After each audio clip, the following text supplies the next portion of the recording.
The Career Competitor Podcast is brought to you by Tall Slim Tees. Guys, as someone that's always been frustrated by the way his shirts fit, either a slim fit that rides up my back or a shirt that's long enough that fits more like a poncho, I love my Tall Slim Tees as they're exactly what they claim to be, a shirt that will fit a tall, slim guy. Personally, I'm still going with my V-necks in these last remaining warmer days, but I've got a couple of longer sleeve options on standby with fall right around the corner. Made from great material that won't shrink or wrinkle in the wash, I cannot recommend Tall Slim Tees enough. And if my recommendation wasn't enough, head to tallslimtees.com now and enter promo code CAREER10 at checkout.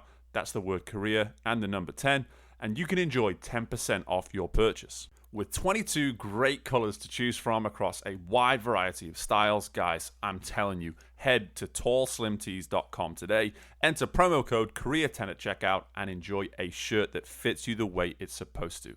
Let's get to the show. I've always said from a very young age, I am refusing to do something that I don't enjoy on a daily basis. That was a number one priority for me.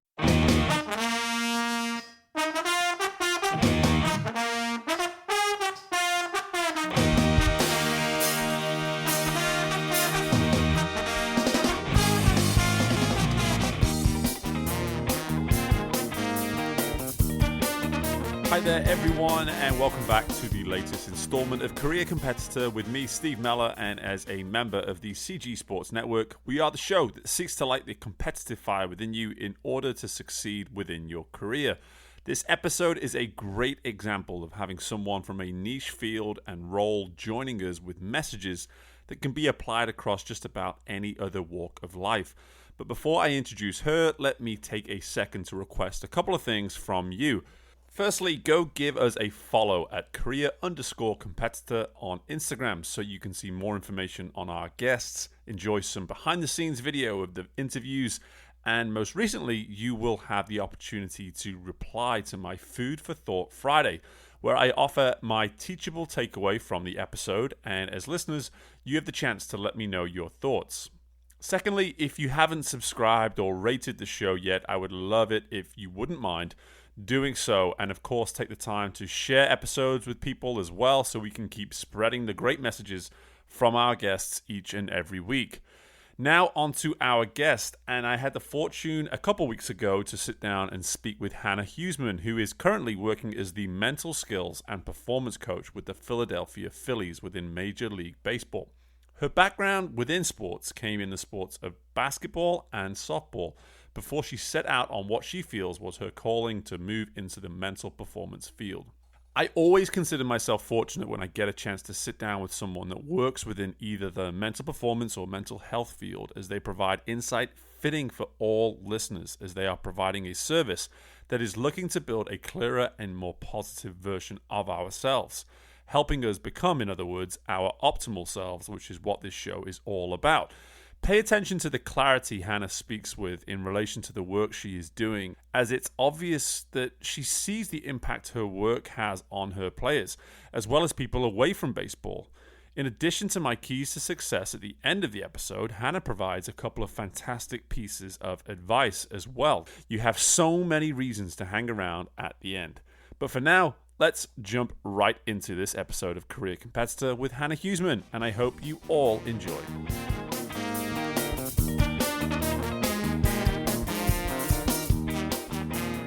Okay, it is my absolute pleasure to welcome on Hannah Heusman to the Career Competitor Podcast. Hannah, first and foremost, on this early Friday morning, how are you?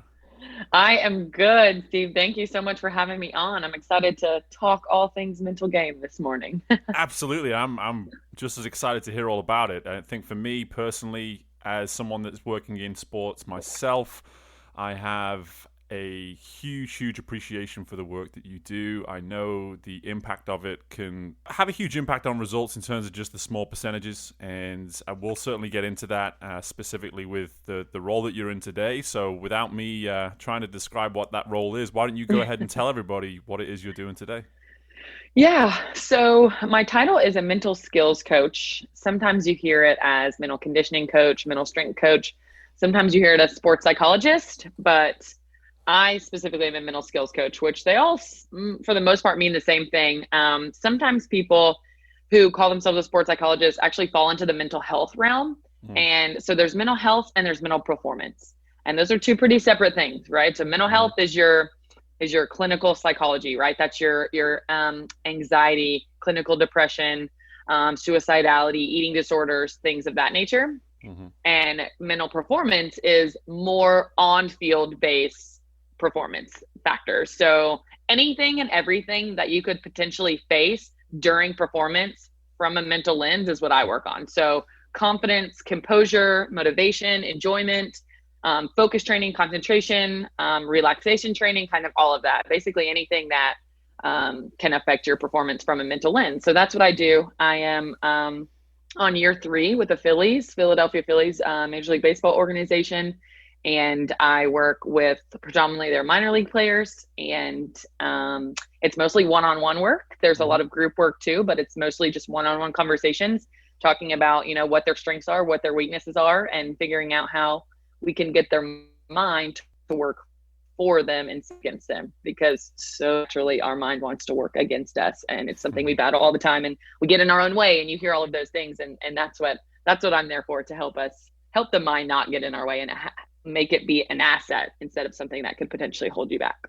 Yeah, that's where it gets so interesting for me, and always has been this very interesting thing, because I'm naturally a very positive person, and I think everybody in your type of roles is just working diligently towards getting people to think as positively, as optimistically, with as much confidence as possible, and trying not to create these thoughts, these versions of things, let's say these perspectives in their minds that are going to present a different experience for themselves, and not have confidence and have doubt, and be a little daunted by whatever the competition is that's coming up. And it is such a fascinating thing, because it almost sounds like so much of the things that you're trying to work on is getting people to eradicate the things that they actually create within their minds, and do so, I'm sure, with so many different practices. But before we start going too much into your role, because you can tell already how excited I am to learn more about it, one of the great things about you too is that you come from a background in sports, and you were a dual athlete, however you want to put it, in college, which for someone that did one sport, I'm always sort of in awe of. But at the same time, I would love to hear your story in terms of how you got to a point in your career where you felt like you were going to hold on and keep doing 2 sports all the way through college. Well, I will have to say a little disclaimer. So my story is super unique. So I played basketball and softball my whole life. Like growing up, my brother and I have a younger brother, and my parents threw us in all the sports because we loved it. And we wanted, if we weren't doing something, we were like, hey, let's play whatever sport's happening at this time. So, and then it turned out ended up being my 2 main sports were softball and basketball. And I really couldn't decide which one I wanted to play, and really make my niche. And I ended up choosing basketball. And so I actually went to the University of Tennessee, Chattanooga to play basketball. And then I actually switched sports. So instead of playing 2, I ended up playing basketball my freshman year, and then I played softball my sophomore, junior, senior year, which, yes, so crazy, and a pretty defining moment in my life of just adversity and trials and tribulations and all that good stuff that I really didn't know why it was happening then. And now it makes sense so much to me now, because it made me the strong person that I am. It made me have conversations that I didn't want to have. And I don't think any situation now that I get thrown into or thrown at is going to affect me as much as that did. So looking back, it makes total sense of why it happened. And yeah, I ended up switching sports. Luckily, the Chattanooga coach had watched me a little bit in high school, because I had stopped playing travel ball my senior year. And so I knew him not very well. But then I went into his office and I was like, hey, this basketball thing isn't working out. Is there any way? I know I've got a ton of catching up to do, because I haven't touched a softball in a year, Right. And so it was a lot of catching up and grunt work, and not easy, but pretty unique. But yeah, that's what I did. That is unique. I think the most interesting part about that for me is that moment where you've made that commitment prior to college, saying, hey, I'm all in on basketball. This is it. I'm doing it. And then after a year of college, suddenly there was that need to say, oh, I think I may need to go back and do softball now. And you referenced a few of those adversities and dealing with that, and I'm sure a lot of that came with, just like you said there, that having to almost not necessarily reteach yourself a sport, but certainly make up for a lot of lost time. What were some of the first moments for you as someone who's doing what it is you're doing today? What were some of the first moments for you during that process where you started to realize the mental side of what everything I'm going through right now is a really, really important component of this? So it wasn't until my senior year, which is super unfortunate. But we didn't have a mental skills coach. I think we had a clinical psychologist on staff that was like, a professor and would kind of come into the athletics and like be there. But, we barely knew him. Like it was like very, like, it wasn't a thing. And I think they were trying to make it a thing, but it wasn't a thing. And so I actually had elective classes my senior year, I had most of my credits done, had to fill in a few classes. And I ended up taking like a sports psych 101 class, like intro to sports psychology. And I was like, are you kidding? Like, what is this? Why are we not learning this? Why is like even this professor not coming and talking to our team? And I always knew I wanted to work in sports just because I've been around sports my whole life. And it's what I have the most confidence in. It's what I'm most enthusiastic and passionate about, as I'm sure you are. And so I was like, I just didn't know to what capacity. So my undergrad degree was in exercise science. I thought I was going to be a strength coach for a while. I thought I was going to be a softball or basketball coach for a while. And none of it was really like, yes, this is what I'm supposed to be doing. And I've always said, and I don't know why, but from a very young age, I'm like, I am refusing to do something that I don't enjoy on a daily basis. Like that was like a number one priority for me. And so I wasn't going to settle for some job that I was like, okay, I mean, maybe in the beginning, and then I found this class and I was like, oh my God, like, this is it. This is it. And I like dove headfirst full in and started doing a ton of research and finding grad school programs and ended up at the University of Tennessee. That's where I got my master's degree from, in sports psychology and motor behavior, which is a fancy way of how the mind and the body work together to produce optimal performance. And I was like, oh my God, this is perfect. And so it was just an elective class. And I was like, I'm forever grateful for that professor. I'm forever grateful for that class. And ever since then, there's really been no looking back. But it was almost too late for my personal career playing, but it was just in time for my professional career of actually a job. So it's funny how that works. But I wish I would have had this so much in my playing days. Oh my gosh. Yeah, and you're preaching to the choir. I look back at my career and just think, man, if I could have just had an unbiased voice, let's say, in my ear, who could just walk through some of these things that I was dealing with. And as we mentioned at the outset, so many of those things that from my experience, were just things that I was creating within my mind that weren't necessarily even the case. Yeah, so it's also why as a coach now, I'm every time one of my athletes mentions anything that's remotely related to something mental, I'm pushing them in that direction of going to our mental health people and working with them. But sticking with your educational route, the cool thing, and you said it there in sort of layman's terms in terms of what your master's degree was, just getting the mind to work with the body to achieve that optimal performance. I find that degree just incredibly cool, and this is one of the funnest things I have on this show, is that someone will tell me their background and their story, and I hear this degree or I hear this position that they had, and they go, man, I wish I'd heard of that when I was 23, 24. That sounds like something I would have totally snapped up. But in terms of that experience for you, you mentioned that immediately you knew this is what you wanted to be able to do. Did you know that baseball? Did you know any specific sport? Did you know any specifics whatsoever in terms of where that degree might actually take you? No clue. No clue. I went into it with a very open mind because I was researching particularly like academia, right? And like just getting more education and maybe being a professor or teacher, but I wasn't researching like mainstream jobs and careers. And there actually wasn't a ton out there because the world is still being educated on the difference between mental health and mental performance. And so most universities are hiring clinical psychologists, right, to deal with the mental health, which is absolutely a necessity, who have some experience in sports. And so it's like, get the most bang for your buck. Like, and I'll say this in front of anybody because anytime I talk to colleges and universities, I'm educating them. I'm like, you need at least two different people. You need somebody doing this and somebody doing that. But the hard part is some people have gotten a master's in sports psych and then a PhD in clinical psych. So they are certified to do both. But could you imagine like being hired by a university, 700, 800 student athletes, and you have to do both?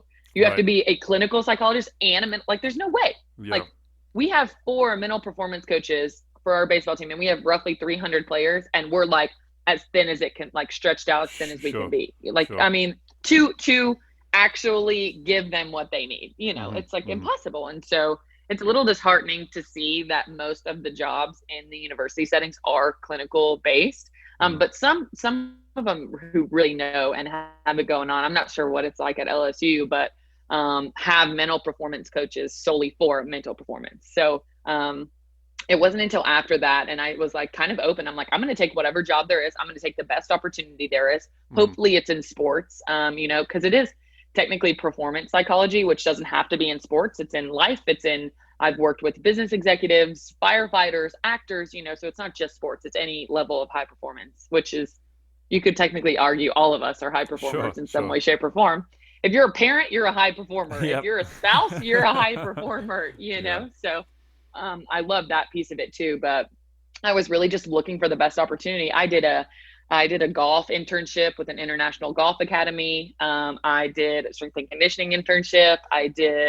And then my first internship out of grad school was with the Pittsburgh Pirates because they had a mental performance internship, and I didn't think I was going to get it. Long story short, ended up getting it. And so that was kind of my foot in the door to baseball. But I think baseball really just worked out because of all the professional sports. I think they're leading it in opportunities and buy-in and mental performance becoming a part of the culture. And so it was like, it was kind of great that it was one of right up my alley, but it wasn't intentional. I was going to take the best opportunity out there, and it just so happened that was in baseball. So, and I actually worked with a private practice for a year and a half too, and that was awesome too.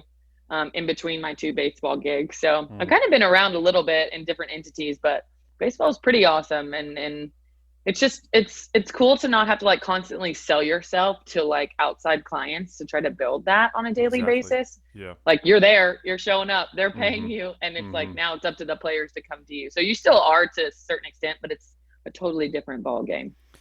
Yeah. Just so many thoughts in terms of what you're talking about there. And Before I get too much into baseball, I'm because I'm so passionate about this topic of just mental health and mental performance. You know, how long has it been since you graduated with your master's degree? 5 years, 6 years? Yeah, about 5 years. 5 years. So and again, you know, everything within the mental scope of within sports, I think, has changed so much in the 5 years, and there's still so much room for change. There's still so much more improvement to be made. In your opinion, you know, from what you've seen through your 5 years of experience now, is it more so just a lack of professionals available to work within the sports, or is it more is there still this refusal to sort of accept the benefit of having these professionals in the sports? Yeah, I don't think there's a lack of people in the field. I think because we have, so the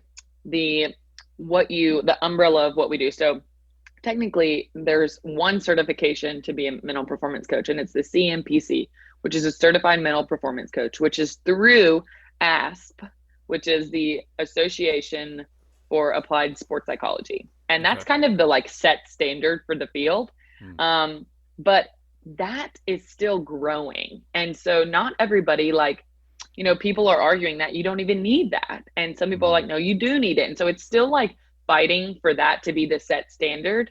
And like, but you go to an ASP conference every year and there's thousands of people there, you know, like it's a pretty big conference. And so I think there's practitioners out there.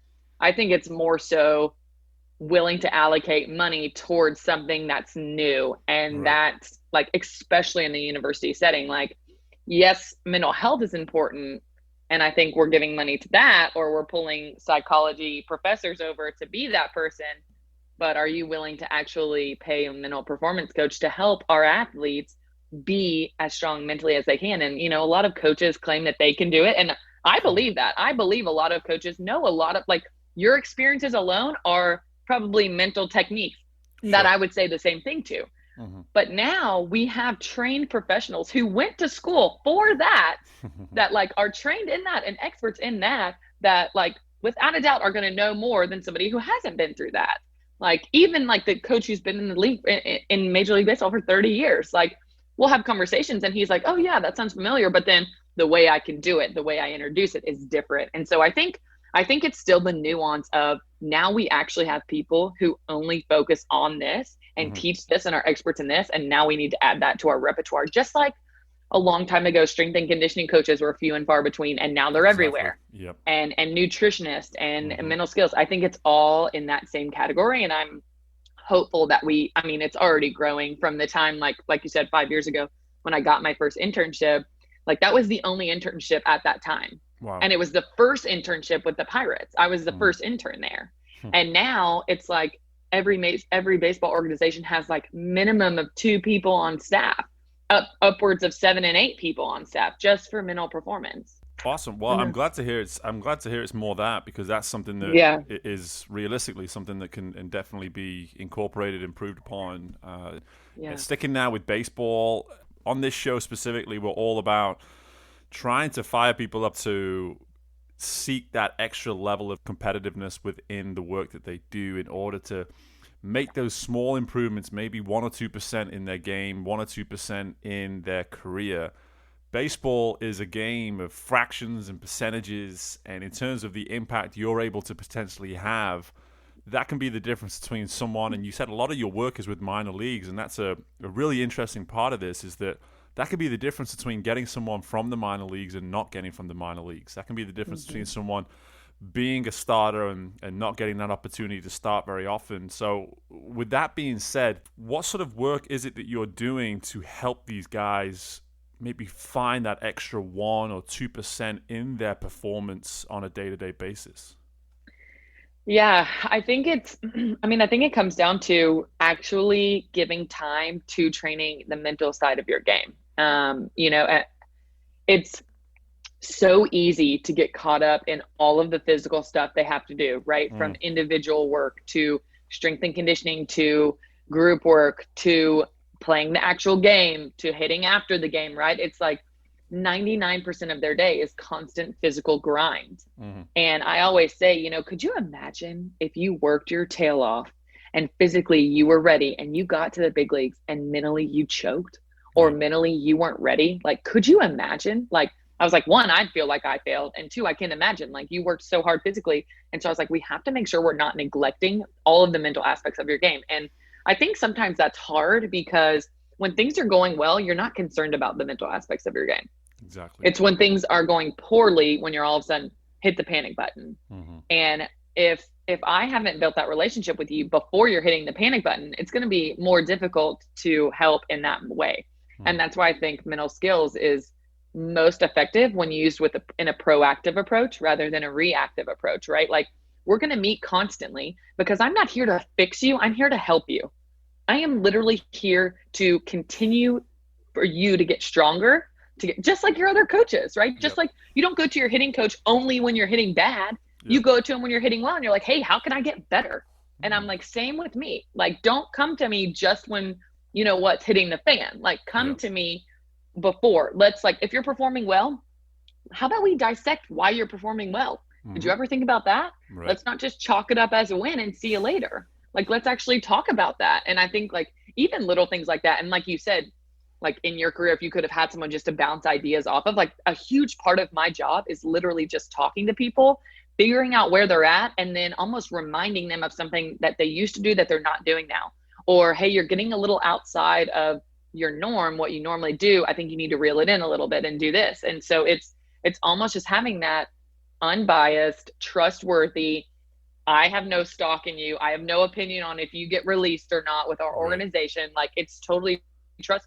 And you can come in and be, I don't trust this and I don't know why. Like, I'm not confident in this and I need help with this. Or, and I'm feeling really good and I don't want to lose this. How do I keep this? What am I doing right? Because I'm not even aware of what I'm doing. And that's, I think that's to me, and obviously I'm biased in the mental aspect of the game, but I think that's the biggest separator and what gets people up the fastest, because everyone's going to fail. Like you said, it's a game of numbers and we're constantly looking at the outcomes.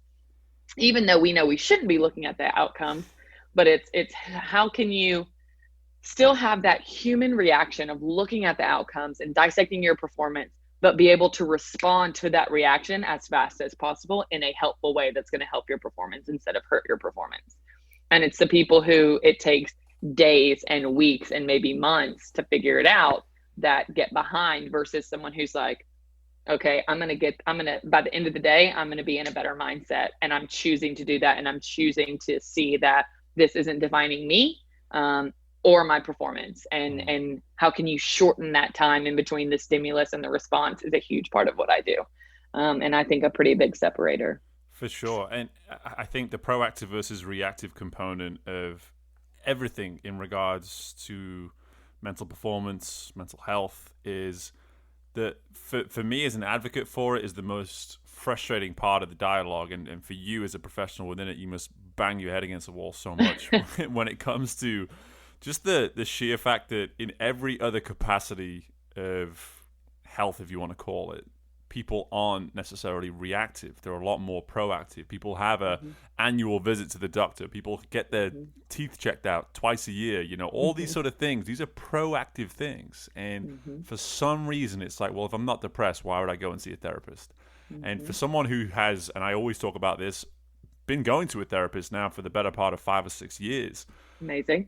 I'm fine. I'm good. I'm doing great with my life. And when I tell people that sometimes, is everything okay? It's like, everything's great. Everything's great. You know, I'm pretty short on sleep. I got a 6-week-old child right now, so I'm pretty short on sleep. Amazing. aside from that, I'm doing okay. And a big part of that relationship with my therapist is exactly what you said in terms of I can just mention something and he can then reference something that happened a couple of years ago and just sort of bring that back into my forefront that I may have forgotten about. And be able to just sit down and say, oh, yeah, you're right. That is something I've gone through before, or that is something I can pull from that proves that, hey, I can deal with this. You know, this isn't as big of a mountain to climb as I may have thought so. And I think, you know, you're allowed to be biased in terms of the impact that mental performance and mental health can have. But your role as someone who is unbiased is huge in terms of an athlete's just performance in general. And this is everything that I am such an advocate for when it comes to the mental side of really every aspect of life, and why I really just enjoy hearing about everything that you're doing. And you referenced before as well that you've done some work with firefighters and business executives and even people within the performance arts, I think, as well. Like all of these sort of different capacities. You know, for people listening to our discussion here, is there maybe one takeaway that you could provide people and just say, hey, you know, the common piece of advice or something that is pretty consistent that I try to provide to people across all these different domains is, what would that be? I have to pick just one. How about two? I'll give you two. No, I think so. Pretty common themes are, to summarize it all, I would say one is getting into the present moment. I think whether you're an actor, whether you're a firefighter saving lives, whether you're a performer, so often we're caught up in past performances when we didn't do well, right? Very rarely are we thinking about past performances when we crushed it, right? It's always the negative, or majority of the time the negative, or worrying about what's going to happen in the future and what's going to happen in this next at bat or this next play or rehearsal or whatever it is. And very rarely are we in the present moment. Like even as regular human beings, day in and day out, like we're rarely in the present moment, right? We're always thinking about these other things. And the crappy part about that is it's easier to think about the future and the past. It's hard to be in the moment. And we perform better when we're in the present moment. We enjoy more when we're in the present moment. So how do we get into the present moment as much as we possibly can? That's my number one thing I advise, from the greatest athlete I've ever worked with to the greatest friend that I have that's not an athlete, is get into the present moment, because everything in your life is going to change from that. You're going to be a better significant other, a better new dad, a better driver. You're going to be a better cook, a better conversationist. You know, like it's mind blowing how your life can change just by being in the present moment. And so, and I mean, imagine enjoying what you do more. Like don't you want to enjoy everything you do more? Like, who doesn't? And you do that by getting in the present moment, right? Because it's usually constant worry when you're in like stress mode about the future, or worrying about the past and stressing. And so it's the way to create that is getting into the present moment. So that's my first thing. And then I think one of the things that derails us from being in the present moment is spending all of our time and all of our energy and all of our effort on the things that are outside of our control, which I don't know about your world, but in the baseball world, most things are outside of our control. In the life world that we live in, especially living through a pandemic, most things are still outside of our control. So true. And so it's like most of the time when people are stressed or upset or anxious or anything, and you break it down, it's almost always something that can't be controlled by them. And so it's choosing to take a step back and realize I'm giving myself, my time, my energy, my vibing, right, to these things that I can do nothing about. And if we can shift that and figure out what can you do about certain situations and give your whole self to that, I think you're going to see a shift in almost everything, because you feel like you're in more control, which we want to be in control of things. It's a natural desire as humans. And so when you get towards that and you give your energy and effort towards the things you actually can do something about, you're more empowered. You feel more confident. You feel like you're actually getting things done. You feel like you're actually making an impact, instead of, the hamster on the wheel just keeps going and going and going and nothing's changing because you're worried about all the things that you really can't control or do anything about. True. And so instead of worrying about all these things that we can't do anything about, let's give all of our time, all of our energy, all of our effort to the things that we can control, which is usually like 1 to 3 things. And so it's pretty simple, and it's laid out right in front of you. Yeah. So I think those 2 things are very common themes. If I don't talk about being in the present moment or letting go of the things you can't control on a daily basis, that's a weird day, because it's like, even for myself, right? Like it's a weird day if those 2 topics don't come up. That's funny. Before I forget to say this, if anyone's listening to this and you're hearing yourself in those 2 things and say, man, I struggle with being in the present moment, and I'm really guilty of getting sidetracked by things I can't control, please do something about it. Yes. Go make an appointment with someone. Go find an opportunity to speak to someone. It will not be a waste of your time. It won't. It is so useful. So just understand that is the first, absolutely the paramount point that I want to make here.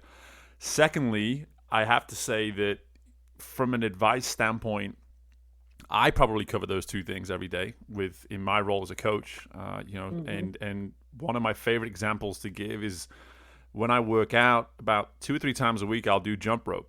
And if I allow myself not to be present, then I actually lose control of the jump rope, and I get caught, or whatever it is. And when I'm at my most present doing jump rope, I can go minutes and minutes and minutes without stopping.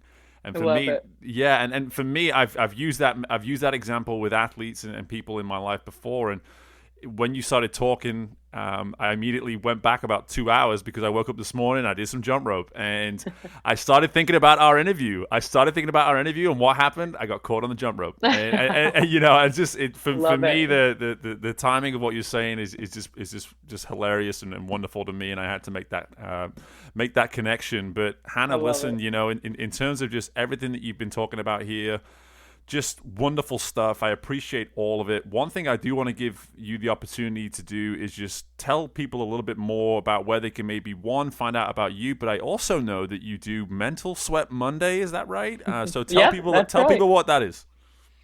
So Mental Sweat Monday, that's a hashtag, but it is the title of a 1-minute video on mental performance that I post every Monday on Instagram and Twitter and LinkedIn now. And it started because social media is like inundated with like physical sweating, and make sure you're working out every day and do your yoga every day and walk every day, right? And all, which is great. And you should do those, and you should listen to that.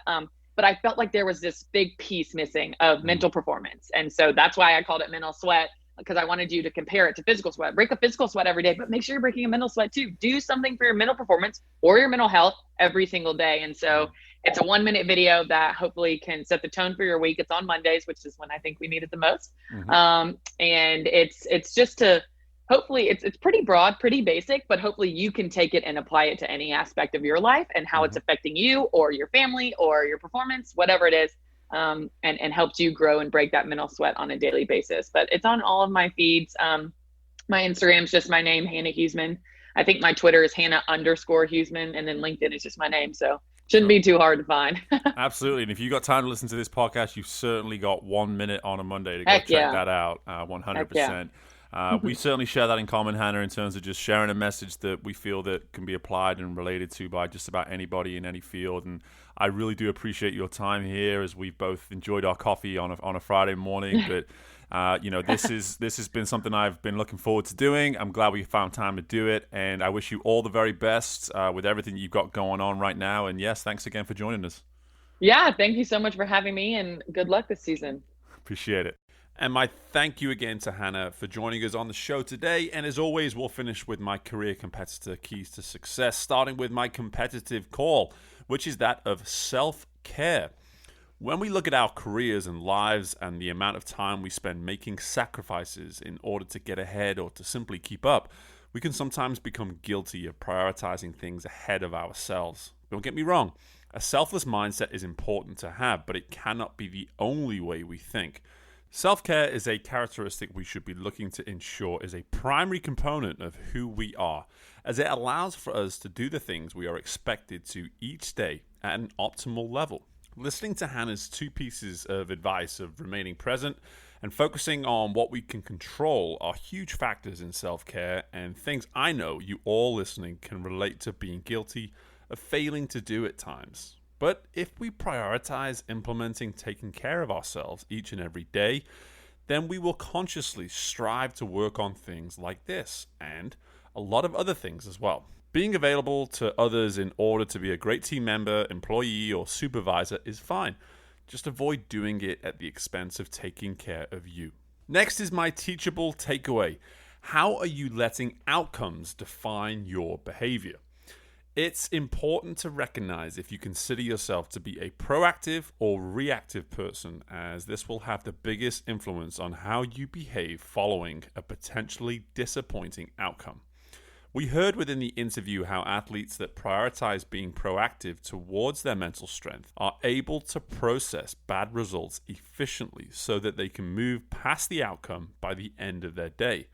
If we wait for the adversity to arrive and then look for ways to react, it's immediately an uphill battle, as we must teach ourselves the skills while also dealing with the cloud of the negative result hanging over us. So, take some time, reflect on whether you are proactive or reactive, and analyze how you process outcomes as well. Finally, my motivational move. Find your 2 or 3 roles and do them extremely well. Going back to Hannah's message on being present and ignoring things out of your control, she referenced that by doing this, we will then be able to focus on a couple of things and do them extremely well.